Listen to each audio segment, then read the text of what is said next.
Amados hermanos, quisiera que me acompañen. El título del sermón es Ley del Espíritu. Y quisiera que veamos Romanos capítulo 8, del verso 1 al 4, que serán como, si pudiéramos decir, como la base. Y estaremos viendo también su contexto del capítulo 7, para poder dar claridad un poco al sermón. Dice la palabra del Señor, me dicen amén. Romanos capítulo 8, verso 1. Amén, ¿lo tenemos?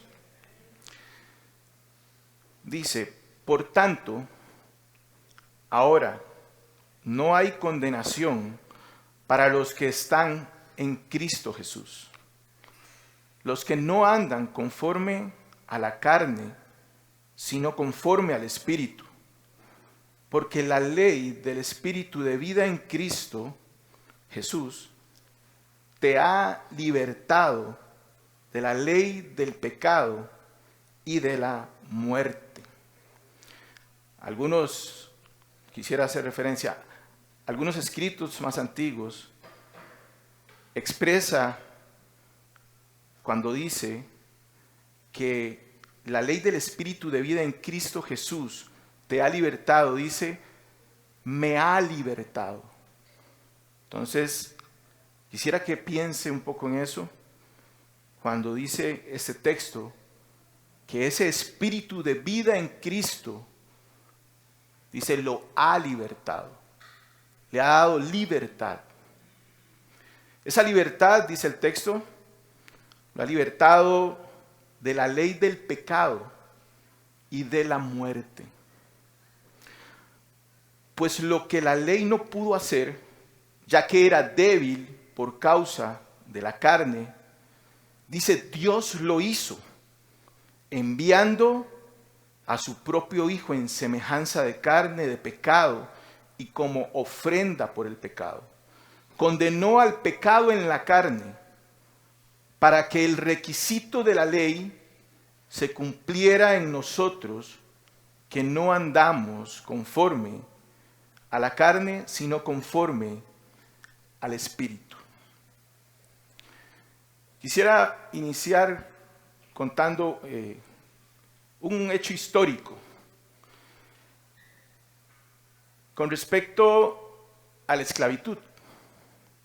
El 1 de enero de 1963, el presidente Abraham Lincoln firmó la proclamación de la libertad, lo que se conoce como la emancipación, declarando que todas las personas esclavas en los estados rebeldes del sur, porque habían, digamos, por decirlo así, una división y había una guerra, entonces estaban los del sur y los que se conocían como los de la Unión. Esta declaración que hizo Abraham Lincoln decía de la siguiente forma. En uno de sus tractos decía que estos hombres esclavos, dice, son y en adelante serán libres. Esta proclamación se hizo, como les digo, en medio de lo que se conoce por la historia como la Guerra Civil, un conflicto que se desarrolló en 1861 a 1865. Esta proclamación hizo que aquellos hombres esclavos tomaran valor para enlistarse en los bandos del norte, lo que se conoce como la Unión, y formaron parte en las fuerzas militares y pelearon. Y muchos soldados negros lucharon con gran valentía. 16 de ellos ganaron la medalla de honor del Congreso de Estados Unidos al máximo reconocimiento militar. Los esclavos del sur,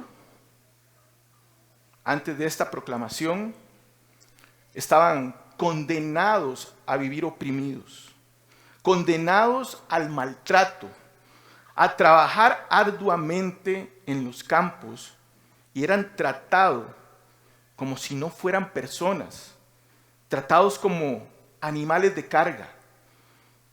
No sé si algunos han visto algunas películas que pueden haber, series, haciendo referencia a eso, de los abusos también que hacían a las mujeres, a los jóvenes, a los niños, mutilaciones que les hacían a los esclavos. Sabemos que estos venían de África, eran afroamericanos y fueron comercializados y vendidos al mejor postor. Pablo dice en Romanos, en el capítulo 7, en el verso 14, dice de la siguiente forma. Dice, porque sabemos que la ley es espiritual, pero yo soy carnal, vendido a esclavitud del pecado. Esa es nuestra condición en nuestra naturaleza pecaminosa. El verso 15 dice, porque lo que hago no lo entiendo, porque no practico lo que quiero hacer, sino lo que aborrezco, eso hago. Eso expresa cómo es dominado, queriendo hacer algo, pero dice que no puede hacerlo, sino que hace aquello que aborrece. Está esclavizado. Es un esclavo. Y esto quisiera entonces tocar el primer punto que dice, nuestra naturaleza nos condena a esclavitud. Pablo demuestra en esto la insuficiencia de la ley para redimir al hombre. En esta sección del capítulo 7 hay dos puntos de vista también. Uno, Pablo está hablando de una persona no regenerada por el Espíritu o una que ya el Espíritu ha empezado la obra de regeneración. Pero se ve claro que hay expresiones en este capítulo, más adelante, donde dice Pablo que son de un creyente, alguien que ha visto la gravedad del pecado en él. Podríamos leer del verso 14 en el capítulo 7 hasta el 25. Dice, porque sabemos que la ley es espiritual, pero yo soy carnal, vendido a la esclavitud del pecado, porque lo que hago no lo entiendo, porque no practico lo que quiero hacer, sino lo que aborrezco, eso hago. Y si lo que no quiero hacer, eso hago, estoy de acuerdo con que la ley, reconociendo que es buena, porque dice que es buena, dice, y si no lo que no quiero hacer, eso hago, estoy de acuerdo con la ley reconociendo que es buena, así que ya no soy yo el que lo hace, sino el pecado que habita en mí. Porque yo sé que en mí, es decir, en mi carne, no habita nada bueno. Porque el querer está presente en mí, pero el hacer el bien no. Pues no hago el bien que deseo, sino el mal que no quiero, eso practico. Y si lo que no quiero hacer, eso hago, ya no soy yo el que lo hace, sino el pecado que habita en mí. Pero ¿quién puede tener conciencia de esto si no ha habido algo que lo ilumine para darse cuenta de su condición? Dice el verso 21, así que queriendo yo hacer el bien, hallo esta ley, que el mal está presente en mí. Porque en el hombre interior me deleito con la ley de Dios, pero veo otra ley en mis miembros de mi cuerpo que hace guerra. En otras versiones dice que se rebela contra la ley de mi mente y me hace prisionero de la ley del pecado. La famosa expresión en el verso 24 que muchos conocen, donde dice, miserable de mí, ¿quién me librará de este cuerpo de muerte? Gracias a Dios por Jesucristo, Señor nuestro. Así que yo mismo, por un lado, con la mente sirvo a la ley de Dios, pero por el otro, con la carne, a la ley del pecado. Vemos claro ese conflicto que tiene Pablo, o que Pablo expresa y le está escribiendo a los romanos, el conflicto que vive todo creyente. Y también cómo vemos que Pablo en los versos 12 y 13 dice que la ley es santa, el mandamiento es justo, santo y bueno. Pablo aquí se está dando cuenta de que la ley es espiritual, que la ley es buena, es justa, es santa, pero que tiene un problema, que hay un problema en él, en su naturaleza, en su cuerpo, en sus miembros, en su humanidad caída. Entonces, él se está dando cuenta y él básicamente también puede decir, bueno, o mato el pecado o el pecado me mata a mí. Porque exactamente eso es lo que hace el pecado. Romanos 6:23 dice que la paga del pecado es la muerte. La ley lo condena. Hay condenación, es lo que dice. ¿Y qué es la condenación? ¿Qué clase de condenaciones pueden haber? Y bueno, buscando en la definición de condenación, no dice algo así como muy extenso, algo claro. Dice que es la acción y efecto de condenar o de condenarse. Y esto dice que es castigo, una pena, es una condena. Ahora, conocemos algunas condenas también, tipos de condena, o situaciones en las que alguien está condenado. En esta expresión vemos a alguien que ha sido preso, que ha sido privado de su libertad, o que paga una multa, y eso es una condena. Pagó la multa, pagó la condena, y bien. También existen condenas dictadas por un juez donde dice que esta persona puede ser inhabilitada, o condenas de inhabilitación, perder el derecho a ejercer una profesión o una actividad pública. Entonces, donde se puede perder la licencia, por ejemplo, para ser médico, la licencia para ejercer su carrera de abogado, o cualquier otra, e incluso la licencia también de conducir. Y también tenemos la condena, que muchos sabemos, de la pena de muerte. Aquel que ha sido condenado a muerte. También hay condenas a cadena perpetua. Y esta de la cadena perpetua, perdón, de la condena de muerte, quisiera todavía expresar un poco más. Dice Pablo y expresa en el verso 24 del capítulo 7, ¿quién me librará de este cuerpo de muerte?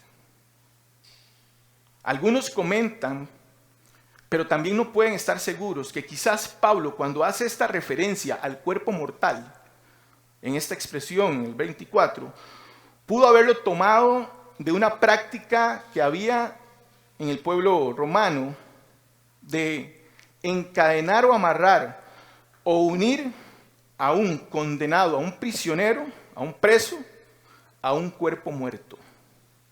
Entonces, cuando Pablo dice, ¿quién me librará de este cuerpo de muerte? Algunos piensan que pudo, no podemos afirmarlo, que pudo haber tenido en su mente la idea de esta práctica, donde ataban a un muerto con un vivo. Y eso era terrible.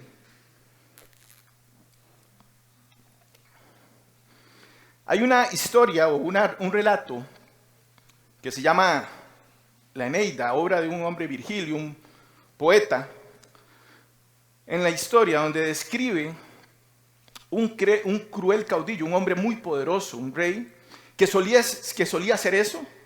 Y aunque ese no es el tema central de la obra literaria, dice que este hombre solía atar cadáveres con los vivos, juntando las manos con las manos. Lo amarraba. y aún más todavía, su boca con la boca, matando a aquel prisionero en una horripilante tortura.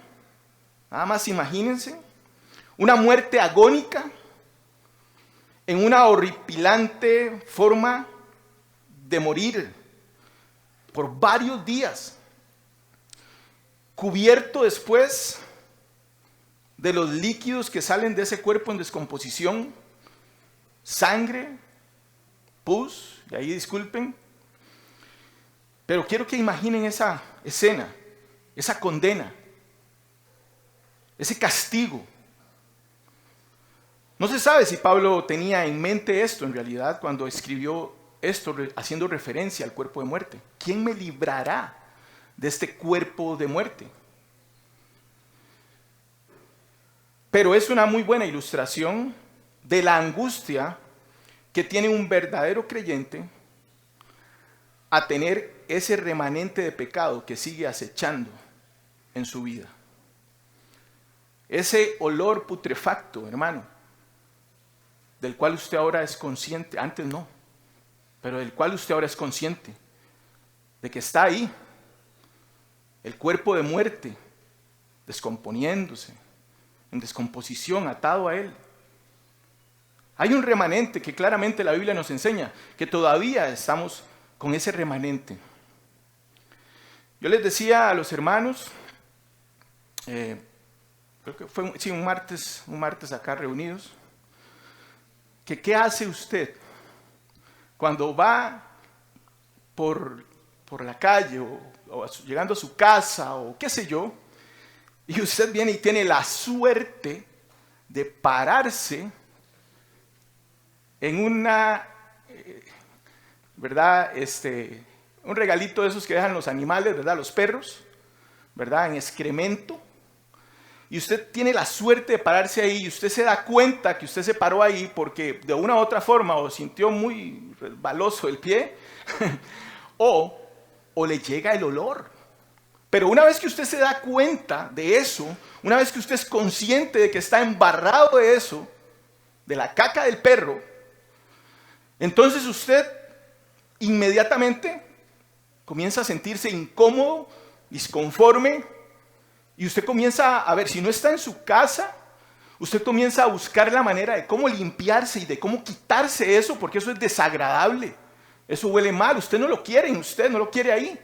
Usted busca un zacate, un charquito de agua, algo en que limpiar su zapato y está preocupadísimo para que ese olor no llegue a usted y mucho menos a otros que están a su alrededor. Así es el pecado en nosotros, es el remanente en nosotros. Es eso que está ahí, que hay momentos en los que su olor hediondo, putrefacto, quiere salir y quiere oler. ¿Saben? Una de las condenas más serias, hablando de las condenas que estamos hablando, más serias, es para aquellos que rechazan la verdad, que rechazan el Evangelio, rechazan al Hijo de Dios. La pena o condena, déjeme decirle, que hemos hablado o que pueden haber, vamos a ver, estas penas de las que mencionaba ahora, no se comparan con la pena que es, o con la condena que es por rechazar al Hijo de Dios, por rechazar su palabra, por rechazar el Evangelio. No se compara. Cualquier condena en este lado de la eternidad es finita. Es finita. Tendrá un final. Se terminará. Pero la condenación eterna, esa no termina. El sufrimiento y la desesperación no acabarán. Y no puedo decirle, amado hermano, cómo será, ni describirle cómo será ese sufrimiento o el castigo que conlleva la condena. No puedo describírselo. No puedo decirle cómo será, porque cualquier ilustración como la del hombre atado a un muerto, se queda corta. Si usted consideró que eso era horrible, horripilante, déjeme decirle que la condena a la cual el hombre está destinado, y por rechazar al Hijo de Dios y rechazar el Evangelio, a la cual está destinado, es mucho peor, no podemos imaginarlo. Así como mi mente tampoco puede comprender cómo es ver la plenitud y la gloria de Dios. ¿Hasta qué? Hasta que esté ahí. Hasta que el Señor en su gracia me haga llegar a ese día y poder tener claridad de cómo es eso.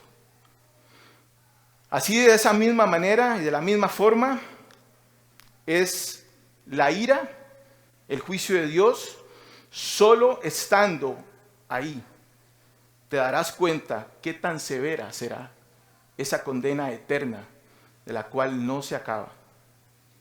La palabra del Señor dice en Hebreos 10:31, horrenda cosa es caer en las manos del Dios vivo. Juan capítulo 3, verso 18 dice, el que cree en Él, y esta es una buena noticia, el que cree en Él no es condenado. Pero el que no cree ya ha sido condenado porque no ha creído en el nombre del unigénito de Dios. O sea, aquel que rechace al Hijo de Dios tendrá segura esa condena. Y esto quisiera, para que vayamos a este otro punto, donde nos dice, no hay condena en Cristo. Escuche bien, no hay condena en Cristo. Hemos visto que la vida sin la gracia de Cristo es una derrota, es una miseria y esclavitud al pecado, conforme a lo que vemos en el capítulo 7. Pablo ahora en el capítulo 8 dice, no hay condenación para los que están en Cristo Jesús. Porque los que son de Cristo no andan conforme a la carne. ¿Y cómo sería alguien que anda conforme a la carne? Bueno, podemos dar muchísimas ilustraciones. ¿Cuántos hemos visto también, por ejemplo, películas o series de los zombies? ¿Verdad? En algún momento hemos visto alguna película, hemos visto alguna serie, hemos escuchado algo, hemos visto por ahí hasta un anuncio. Y los zombies son muertos vivientes. Pero el zombie no razona. El zombie, en ese caso, ¿verdad? En esta ilustración y en el caso de la existencia de zombies, que, bueno, son personajes ficticios, dice, el zombie no razona. Usted ve el zombie en la película, en la serie, en lo que sea, y él no razona, él sigue impulsos. Y tiene también otra característica, y es un apetito insaciable.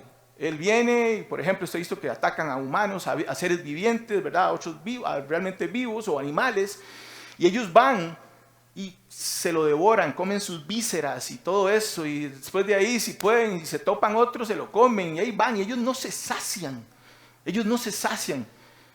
Y es que exactamente eso es la condición del hombre que anda en la carne. El hombre que anda en la carne es guiado por impulsos. Es como el zombie. Otra característica del zombie es que él va a donde algo suena. Algo llamó su atención, algo sonó, y ahí va él. Solamente impulsado por eso. O algo captó su atención en su vista. La verdad, si puede ver, no sé. Pero ahí él va. Y así exactamente es el hombre que anda en la carne, como el zombie. Impulsado, nada más, guiado por impulsos y con un apetito insaciable, no se sacia. Pero también hay otra característica, y es que el zombie es tan torpe que por seguir los impulsos puede caer en un precipicio. Usted le pone algo ahí, ¿verdad? Bueno, le pone algo allá que haga bulla, que suene, y la manada de zombies se van y todos uno tras otro se despedazan. O caen en fuego y listo. Y así muchas formas. Ellos son tan torpes y esa es la condición del hombre en la carne, impulsado por sus apetitos carnales, por su naturaleza caída y pecaminosa. Exactamente como el zombi. Ellos caen ahí y mueren impulsados por sus impulsos. Pablo afirma en el verso 1 del capítulo 8 que la unión con Cristo pone al creyente en la condición de libertad. Eso es lo que Pablo dice. Recuerdan que el condenado o el preso, según esa práctica, ponía en la ilustración, pone al ser vivo atado al muerto. Pero Pablo dice, en Romanos 8:1, dice, no hay condenación para los que están en Cristo. Y esta expresión de Pablo, que nos dice a lo largo de muchas cartas, donde dice en Cristo y Cristo en nosotros, nos habla de esa unión del creyente, de la unión que ahora tiene el creyente por medio de la fe y por medio del poder del Espíritu Santo. Porque Pablo en el verso anterior dijo, ¿quién me librará de este cuerpo de muerte? Y ahora él dice, no hay condenación para los que están en Cristo. Aquellos que ahora están unidos a Cristo. Por el poder del Espíritu han sido unidos a Cristo. Y no hay condenación. Ahora, a diferencia del condenado, a diferencia del que está preso y que es un esclavo, ahora usted ha sido libertado. Y el Espíritu Santo, por la fe, lo ha unido a Cristo. Usted ahora vive unido al Señor en Cristo y Cristo en usted. Por tanto, eso es lo que dice Pablo cuando empieza el capítulo 8. Por tanto, dice en alguna versión, por consiguiente, en otras dice, ahora pues, en otras versiones, no hay condenación, no hay culpa. Ya no estás esclavizado. Ya no lo eres. Ya no eres un condenado. Ahora eres libre. Es lo que está diciendo. Hay libertad en Cristo. Nos libera absolutamente de la condición caída. Nos libera del cuerpo mortal, de aquello desesperante, por lo cual vamos a una muerte segura, atado a ese cuerpo de muerte. ¿Para quiénes entonces no hay condenación? Para los que están en Cristo. Los que están en Cristo, la característica es que no andan en la carne, sino que andan conforme el Espíritu. Andar en la carne es ir en contra de la naturaleza de Dios, una naturaleza en la cual Dios es santo, es puro, es perfecto. Gálatas 5:17, también lo conocemos mucho, han escuchado este verso. Gálatas 5:17 dice, que el deseo de la carne es contra el Espíritu. Y el del Espíritu es contra la carne. No hay relación. Entonces, de manera que ustedes no pueden hacer lo que deseen, es lo que dice. Pablo da una lista de evidentes acciones impulsadas por alguien que tiene puesta la mente en las obras de la carne. Como también nos lo dice el capítulo 8. Porque los que viven, en el verso 5, los que viven conforme a la carne ponen la mente en las cosas de la carne. Y esto es lo que nos dice Pablo también en Gálatas. Y pone claramente esa lista que muchos de ustedes conocen, o que sería bueno que la leamos, para tenerlas presentes. ¿Cuáles son esas acciones evidentes que nos impulsan nuestra naturaleza pecaminosa? Que las cuales dice que son inmoralidad sexual, sensualidad, idolatría, hechicería, junto con todos aquellos pecados que promueven incluso división, rivalidad, pleitos, celos. Y también aquellas donde se busca tener una entrega total y ser dominado de aquellos pecados donde se pierde el control y la razón. ¿Como cuáles? Bueno, como por ejemplo las borracheras, las lujurias y todo eso. andar conforme al Espíritu es andar conforme a la palabra de Dios. Pero si esta misma es la que me condena y no soy capaz de cumplir, ¿cómo puedo hacerlo? Esa es la gran pregunta. Pero si la ley, la palabra me condena, y ahora me dice que debo andar en el Espíritu. ¿Cómo ando en el Espíritu? Esa es la pregunta que puede hacerse quizás mucho creyente. Para andar en el Espíritu usted debe andar en la palabra de Dios. La pregunta es si andamos en la palabra de Dios.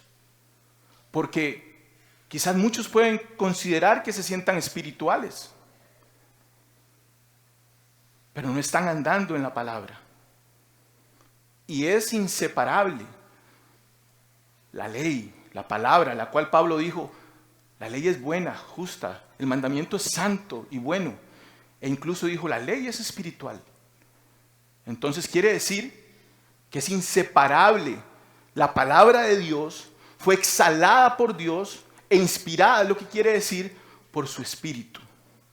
Y si usted considera entonces que usted es espiritual, es porque usted anda conforme a la palabra de Dios. ¿Cómo puedo andar conforme entonces a la ley del Espíritu? ¿Cómo es posible esto? ¿Cómo? Dice Romanos 8:2-3. Porque la ley del Espíritu de vida en Cristo Jesús te ha libertado de la ley del pecado y de la muerte. Pues lo que la ley no pudo hacer, ya que era débil por causa de la carne, Dios lo hizo, enviando a su propio Hijo en semejanza de carne de pecado. Y como ofrenda por el pecado, condenó al pecado en la carne. Y esto me lleva a otro punto, que es la insuficiencia de la ley sin la cruz. Fue por el poder del Espíritu Santo que Cristo venció el pecado y la muerte al entregar Él su cuerpo, su espíritu, su naturaleza humana. Sabemos que Cristo tenía una naturaleza humana y una naturaleza divina. Y Él entregó, en su naturaleza humana, entregó su cuerpo. Él hizo posible eso. Él hizo ese cambio. Él venció el pecado y la muerte al entregarse a sí mismo. Pero quiero resaltar Juan capítulo 10, 18, donde dice, nadie me la quita, dice, sino que yo la doy de mi propia voluntad. Tengo autoridad para darla y tengo autoridad para tomarla de nuevo, hablando de ese sacrificio y esa ofrenda que Él hizo. Dice que el Padre envió a su Hijo para hacerlo. Él no estaba obligado. En la perfecta unidad y comunión de Padre, Hijo y Espíritu Santo, en su esencia como un solo Dios, Cristo de su voluntad se dio a sí mismo como ofrenda por el pecado para poder hacer cumplir la ley. ¡Wow! Pues lo que la ley, en el verso 3 de Romanos capítulo 8 dice, pues lo que la ley no pudo hacer, ya que era débil por causa de la carne, Dios lo hizo enviando a su Hijo. En semejanza de carne de pecado y como ofrenda por el pecado, condenó al pecado en la carne. Aunque la ley es santa, el mandamiento es santo, justo y bueno, aunque Pablo lo sabía y lo entendía, esta por sí misma, por sí sola no era suficiente. No podía cumplir las exigencias de la ley santa de Dios en sí misma. Eran muy altas, no se podía cumplir. La ley se volvía débil por causa de nuestra condición humana, por nuestro pecado, por nuestra carne, por nuestra naturaleza caída. La ley entonces, aunque era santa, justa y buena, usted y yo no podíamos cumplirlo. Entonces se volvía débil, era insuficiente. El ser humano en su condición básicamente es inútil Es débil, es corrupto, nunca podría alcanzar la verdadera libertad por sí mismo. No puede. Decimos que Cristo murió en la cruz para hacer que lo que era imposible para la carne pudiera ser. Porque Romanos capítulo 3:23 dice, por cuanto todos pecaron y no alcanzan la gloria de Dios. Todos estábamos en la misma condición, inhabilitados, totalmente exentos, fuera. No se puede alcanzar la gloria de Dios, ninguno. Estábamos en esa condición. Pero Cristo murió para hacer aquello que era imposible para la ley. Él lo hizo posible. En el verso 3 dice, pues lo que la ley no pudo hacer, ya que era débil por causa del pecado. El pecado, suyo y mío. Nuestra condición caída.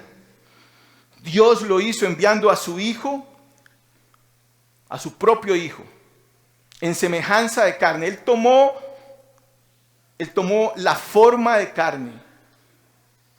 Él tomó la forma, digamos, por decirlo así, de pecado, pero sin pecado. O sea, tomó su forma y la mía, la misma condición humana. Él se despojó a sí mismo, dice. En condición de humano, Él ofrendó su cuerpo y condenó el pecado en su cuerpo. Pero sin pecado.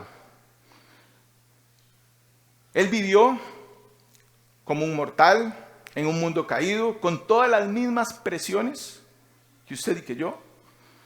La diferencia es que Él sí cumplió la ley, Él sí pudo hacerlo, Él sí es perfecto, era el Cordero de Dios, perfecto para el sacrificio. Entonces Él condenó el pecado en su cuerpo humano. Por eso el verso dice, condenó en la carne el pecado. Él tomó la forma suya y mía. Aquello que usted y yo no podíamos hacer. Usted pudo haber muerto, sí. Cualquiera puede venir y decir, bueno, está bien, ya voy a pagar. Doy mi vida y pago.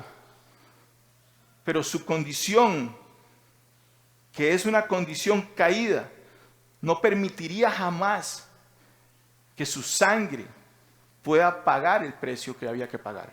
Solamente Cristo, Él, solamente Él y su sangre preciosa y su sangre y su vida perfecta podía hacer eso posible, hacer que entonces la ley pudiese cumplirse. La obra del Dios Trino, el Padre, el Hijo y el Espíritu Santo, actuando en armonía, en una unidad. El Padre envía a su Hijo, el Padre resucita al Hijo por el poder vivificador de su Espíritu. Ahí están los tres actuando. Y de esa misma manera es como actúa también hoy ese Espíritu. El verso 11 de Romanos en el capítulo 8 dice, pero si el Espíritu de aquel que resucitó a Jesús, ¿quién es aquel en este caso? Es el Padre. Si el Espíritu del Padre dice que resucitó a Jesús de entre los muertos, habita en ustedes, el mismo que resucitó a Cristo Jesús de entre los muertos, también dará vida a sus cuerpos mortales por medio de su Espíritu que habita en ustedes. Eso es lo que Pablo dice cuando dice, ¿quién me librará de este cuerpo de muerte? Cristo es la respuesta y el poder de Dios y su Santo Espíritu, los tres, el Dios Trino actuando para hacer eso posible por medio del sacrificio de Cristo, para que hoy usted pueda decir, como dice Romanos 8:1, no hay condenación para los que están en Cristo. Usted puede decir, no hay condenación si estoy en Cristo y Cristo está en mí. Eres libre, no hay condenación. El mismo Espíritu que resucitó a Cristo habita ahora por la fe en el creyente, trayendo vida a esos cuerpos mortales, cuerpos de muerte, cuerpos de corrupción, esa ley que se revela en nuestros miembros, que va en contra de la ley de Dios, que se opone la una con la otra. Ahora, por medio de la fe, Cristo hace posible que usted pueda vivir de una manera distinta, sin condenación. andando en el Espíritu y no en la carne, Él trae vida al cuerpo de muerte. Por eso es que Pablo dice, gracias doy a Dios por Jesucristo, Señor nuestro.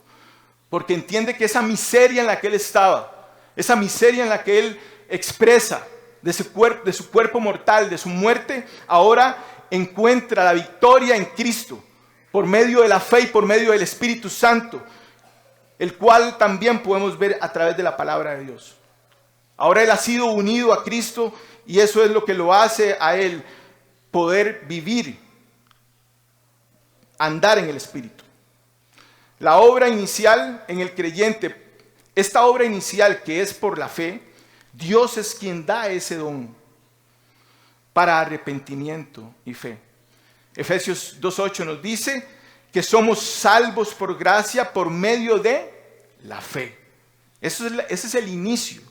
Y esto proviene de Dios.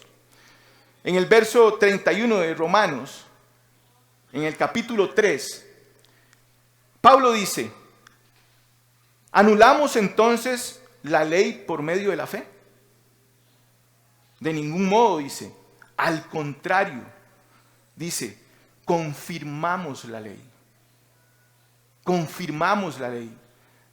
Esa es la obra que Cristo ha hecho. Por medio de la fe en Cristo, ahora aquella ley que era imposible de salvar, ahora puede salvar. Ahora, por medio de esto, es que entonces de ninguna forma, dice Pablo, de ningún modo, al contrario, por la fe más bien afirmamos esta ley. Vemos que el mandamiento sí es santo, justo y bueno, y ahora es posible poder vivir conforme a la palabra de Dios, poder agradar a Dios y poder satisfacer a Dios con nuestras vidas. Ahora es posible por medio del poder que resucitó a Cristo entre los muertos y que ahora vivifica sus cuerpos mortales también. Él vive en el creyente, Él está en el creyente. Hemos sido unidos a Él y eso debe darnos aliento y esperanza como hijos de Dios.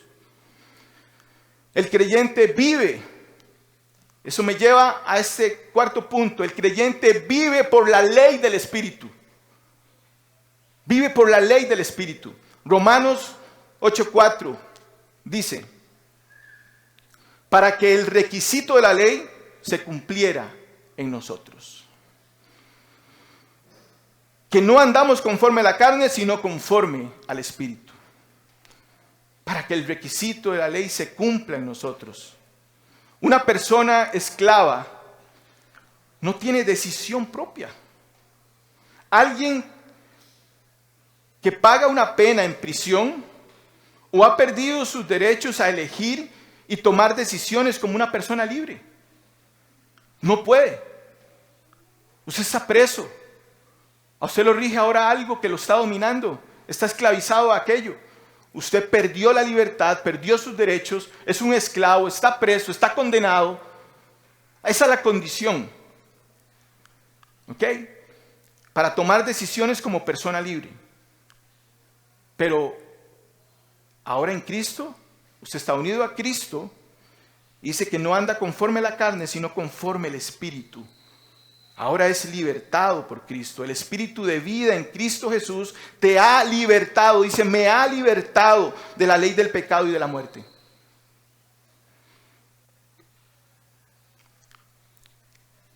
En los términos bíblicos, para tal vez hablarlo de manera así, un esclavo no puede decidir. El que ha sido esclavizado no puede tomar decisiones. El hombre pecador, el que anda en la carne, cree que es libre. Cree que es libre. Está engañado. En realidad es un esclavo. El filósofo Paul Sartre tiene una frase.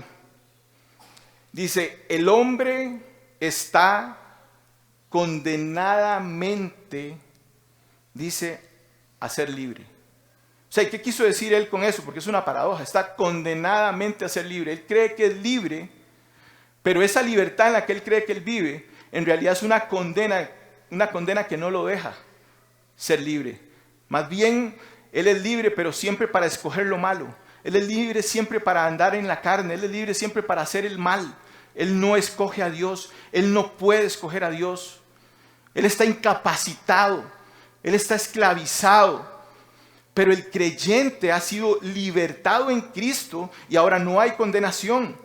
La proclamación en la cruz de emancipación que dice consumado es, las últimas palabras de Cristo antes de su muerte declaran el fin del antiguo pacto y el inicio de un nuevo pacto de gracia.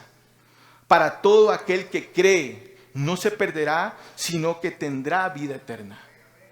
De la misma manera que para aquellos esclavos del sur, para el que cree al Evangelio, podríamos decir que es el que ha creído en Cristo, ya no hay condenación. Ahora ha sido unido a Cristo. Y de la misma manera que para aquellos esclavos es como si dijera, son y en adelante serán libres. Es lo que ahora somos en Cristo. Son y en adelante serán libres en Cristo Jesús. Él hizo posible eso. La cruz lo capacita para andar conforme a la ley del Espíritu. ¿Ok? Dice en Romanos 2:13, dice, porque, escuche bien, no son, dice, los oidores de la ley, los justos ante Dios, sino los que cumplen la ley, esos serán justificados. Antes era imposible, antes no se podía, aunque la ley era justa, santa, buena y era espiritual. Cristo lo hizo posible en la cruz del Calvario, pero ahora dice que no solamente son los que escuchan el sermón,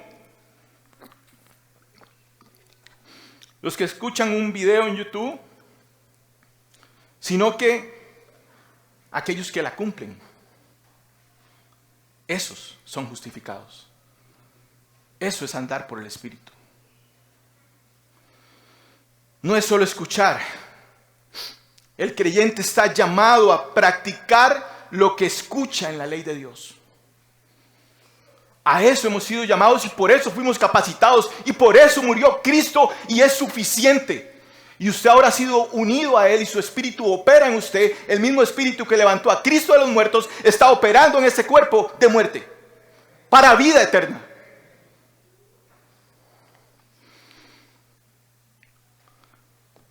Hemos sido llamados a practicar la ley de Dios, no solo a escucharla, a vivir en obediencia a sus santos mandamientos. Para eso es que usted y yo, el pueblo de Dios, ha sido libertado. Solo los libres requieren poner atención a las leyes para cumplirlas. Ejemplo, el pueblo de Israel estaba oprimido, condenado, siendo esclavo en Egipto. ¿Y qué sucede primero? Primero son libertados y después viene la ley. Porque la ley no es para el que está esclavo. ¿De qué le sirve? No funciona, está esclavo, está oprimido, está condenado. Eso es lo que hizo Cristo en la cruz del Calvario. Y por la fe, usted ha sido libertado y ahora entonces la ley del Espíritu viene. Y ahora sí funciona. La ley no es para los esclavos, la ley es para los libres, para que presten atención a ella, para cumplirla. Para eso es la ley. Por eso Santiago en el capítulo 1, verso 25, dice, respecto a los oidores, como lo leíamos en Romanos, dice, pero el que mira atentamente a la ley perfecta, la ley de la libertad, y permanece en ella, no habiéndose vuelto un oidor olvidadizo, sino un hacedor eficaz. Vea lo que dice, será bienaventurado en lo que hace. hay que ser un hacedor y practicar esta ley que en la cruz se nos ha dado, esa libertad. Y hemos sido unidos a Cristo y nos capacita por medio de su Santo Espíritu para ahora poder ver la ley. Verla. Antes no podíamos verla. Ni siquiera eso.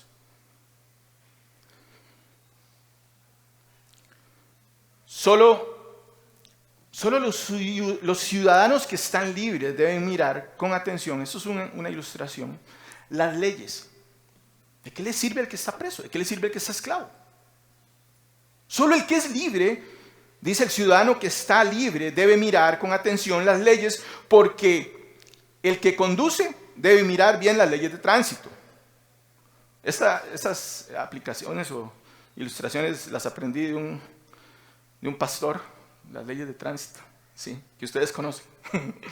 Entonces, dice, debe mirar las leyes de tránsito para no sufrir un accidente, no ser castigado por la ley y no recibir una multa. Entonces, ¿quiénes deben mirar atentamente la ley? Los que están fuera, los que están libres. Es lo que Cristo ha hecho. De la misma forma, todos los ciudadanos libres deben tener conocimiento también de las leyes para seguir permaneciendo libres, andando en el Espíritu, teniendo esa libertad. ¿Por qué? Porque el que anda en la carne, el que infringe la ley, morirá.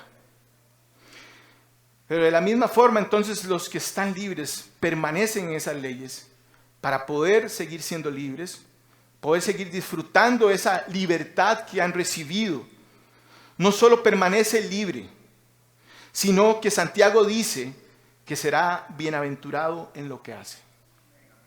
Observe eso. Será bienaventurado en lo que hace. Si este es hacedor, dice, lleva a la práctica la perfecta ley de la libertad y persevera en ella. Eso es lo que dice Santiago.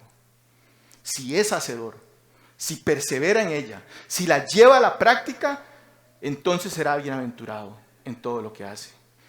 Igual, escuche bien, yo creo que esto tiene que parecérsele mucho y debe venir a nuestras mentes y a nuestro corazón, igual como se le dijo a Josué en Josué 1, del 7 al 9. ¿Qué se le dijo?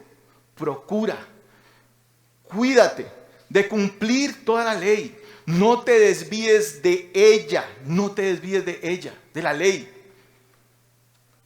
Procura cumplirla toda. No te desvíes de ella ni a derecha ni a izquierda, para que tuviera ¿qué? Éxito e hiciera prosperar su camino. De la misma manera Santiago lo plantea, porque dice, este es bienaventurado en todo lo que hace. El que mira atentamente en la ley de la libertad que hemos recibido ahora por la cruz, que lo ha hecho posible. Cristo hizo posible lo que antes era imposible para la ley por sí misma. De la misma manera lo plantea Santiago. La voluntad de Dios por medio de andar conforme al Espíritu. Y así es el requisito de la ley. La justicia de la ley se cumpla en usted y en mí, en nosotros, en la iglesia. La justicia de Dios por medio de Cristo, por la fe. Cristo nos da la victoria. Los libres podemos escoger. Sí, hemos sido libertados. Pero ahora somos libres y tenemos la capacidad de lo que antes no podíamos hacer. Usted, siendo esclavo, siendo un condenado, no tiene derechos y no puede escoger nada. Pero la libertad en Cristo le permite escoger. Hoy usted puede escoger entre el pecado y Cristo. Entre seguir engañando, seguir mintiendo, seguir en fornicación seguir viendo pornografía, seguir siendo un chismoso, seguir siendo un ladrón. Ahora, el creyente en Cristo tiene la capacidad de escoger. Impulsado por el Espíritu Santo, por la verdadera ley de la libertad, va a ser impulsado a escoger por Cristo y a escoger andar en la ley de la libertad, en la ley del Espíritu. Es capacitado para ello. Escoger entre la ley que dice Pablo, que se revela en contra, que se opone a la ley de la mente, de la conciencia informada por la palabra. Ahora él puede escoger entre eso, esta otra ley que ahora ha sido escrita en la mente y el corazón del nuevo nacido, de aquel que ha venido a Cristo. Amada iglesia, la iglesia ha sido llamada a libertad, a vivir por la ley del Espíritu, poniendo la palabra de Dios en práctica. Y eso nos lo ha sido dado y nos capacita el Espíritu de Dios por la cruz del Calvario, por Cristo, por su sacrificio. Y cumpliendo así de esa manera la justicia de la ley en nosotros. Querido amigo, amiga, que nos escucha, si no has nacido de nuevo, y si has escuchado el Evangelio, incluso apruebas que la ley es santa, que el mandamiento es justo, santo y bueno, ruega al Señor para que te dé el don de creer. Ruega y puedas, en unión a Cristo, por su Santo Espíritu, andar conforme al Espíritu, en arrepentimiento y fe.